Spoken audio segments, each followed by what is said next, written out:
Surrealists believed in the power of juxtaposition, that two unlikely things would meet, and at that meeting point, there's this explosion.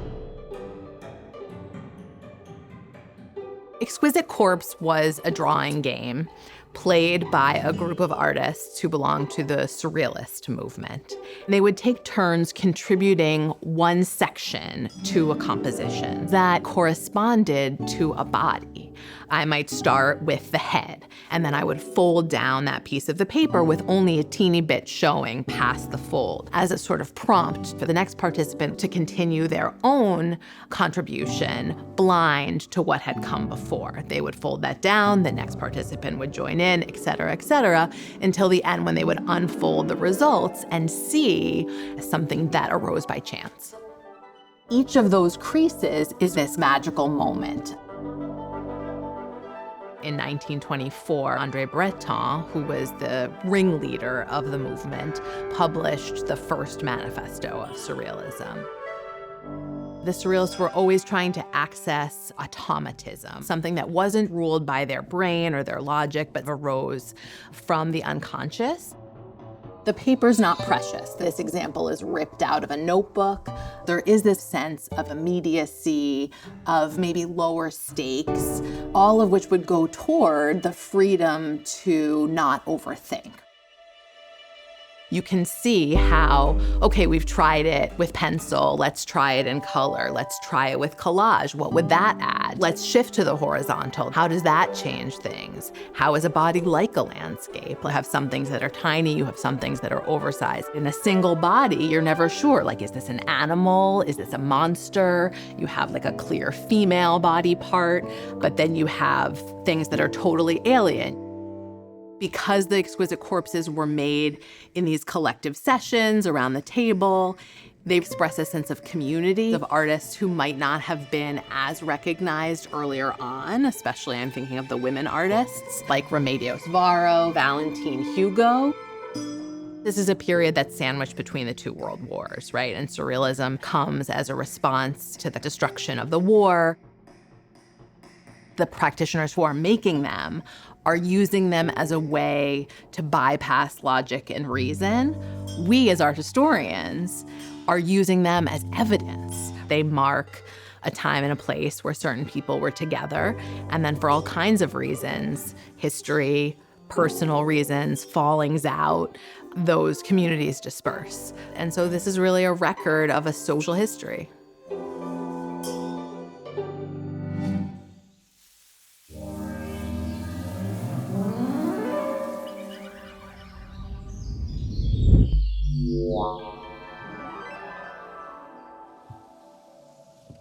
Okay. Well, here's the little raggedy piece of paper. Ted and me and John Pye, Lorraine Pye. This is just Ted and me made this in Vancouver. They're all done spontaneously, not premeditated, you know. It's a site of freedom, basically. It's a drawing going out to play almost with other drawings. I have thought sometimes that Ted is the secret key to the 20th century. Ted Joans is someone you could really describe as having lived many lives. He was trained as a jazz musician and as an artist in the 1960s. He's making actually a living as a poet. Jazz is my religion, and it alone do I dig. Jones's first exposure to Surrealism is through periodicals and through its global distribution.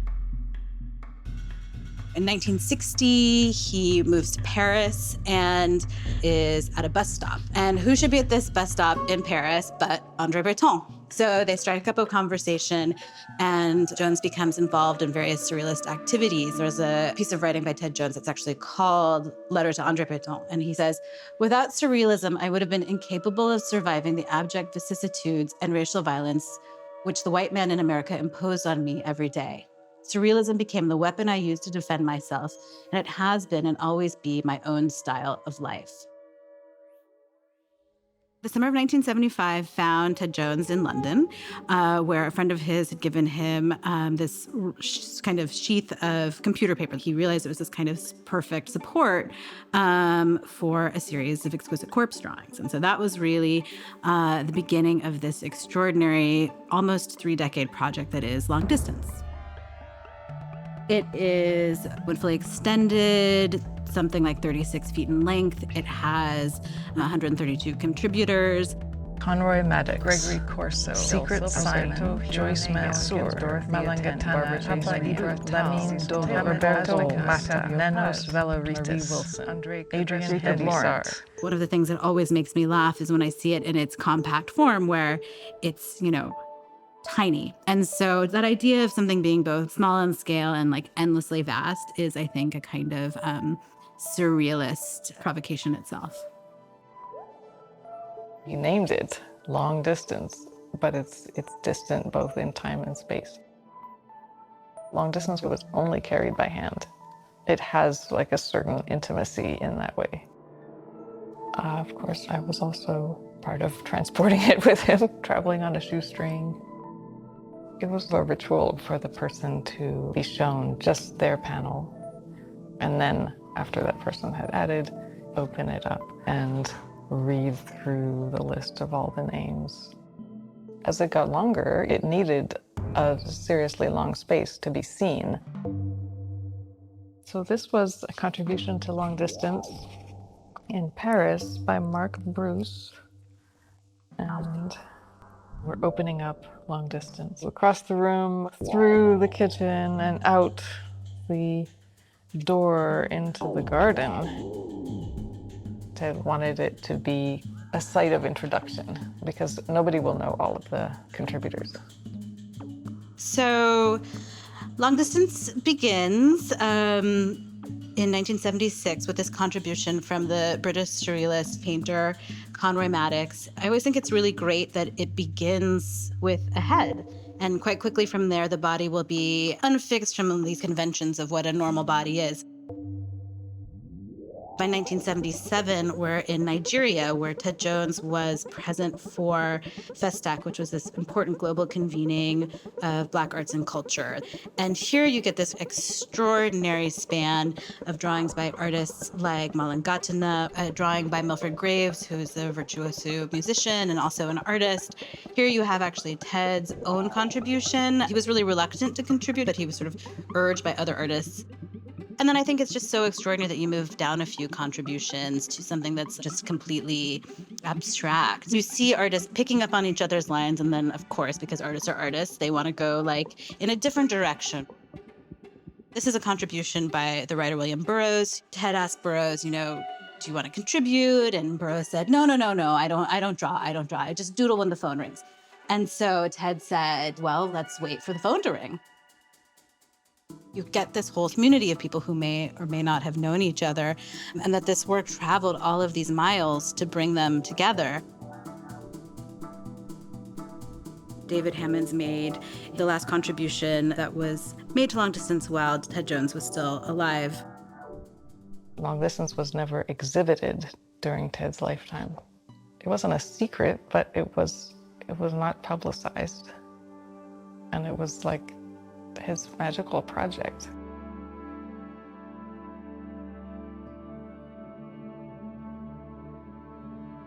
Ted had thoughts about his legacy and things he wanted to happen, and he gave Long Distance to me. He wanted me to continue adding people to it, and also he wanted me to contribute to it because I was a real artist. I just continued to keep it safe as we had in all this time, and a couple of years later, I had the inspiration to invite Ron Sikulski to contribute. And then I saw that there was just one panel left, and I didn't want to add new paper. I would contribute the last panel. What I drew was Ted's head with a bird coming from his mouth and a body of a woman with birds coming from her breast. and that closes long distance. It was a work that allowed a kind of imaginative home, but the home was not in a place, the home was in an artwork. And that loosening of a sense of geographic boundaries is the kind of most beautiful, marvelous, sometimes confounding iteration of a body that one might imagine. I think about surrealism as an opening, seeing reality and taking into account how much more of it there is than is commonly described.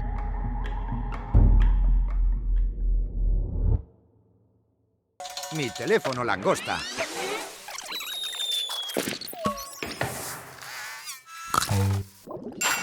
Ready.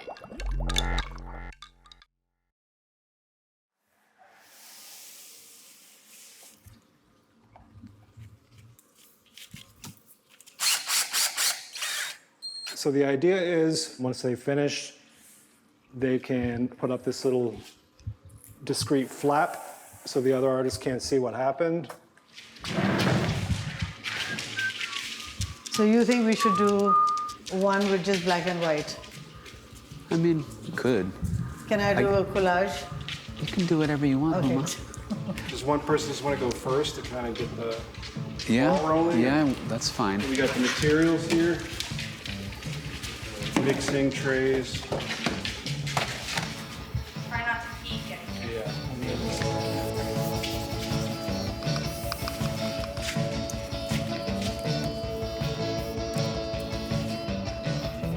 When's the last time you did a specific work? It probably hasn't been too long. Usually you do them on like a napkin or something like that. Do you guys think of Surrealists as important for you? Yes. You can see a lot of the influences in my work, you know. My son was in like a play group and I was recruited as the art teacher. And the first thing I thought of was like, all right, I'll blow all their minds with this exquisite corpse. And they had all done it before. So it's kind of part of our culture, I guess.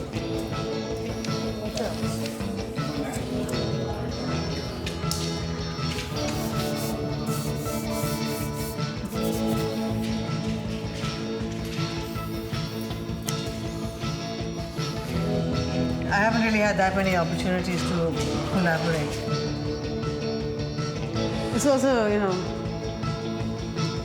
when you have complete faith in what the other person's going to do. I'm curious how everything will look together. That I'm definitely waiting to see.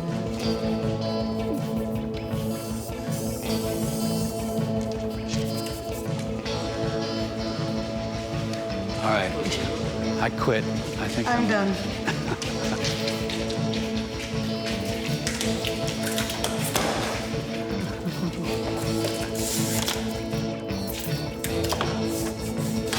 One in the middle.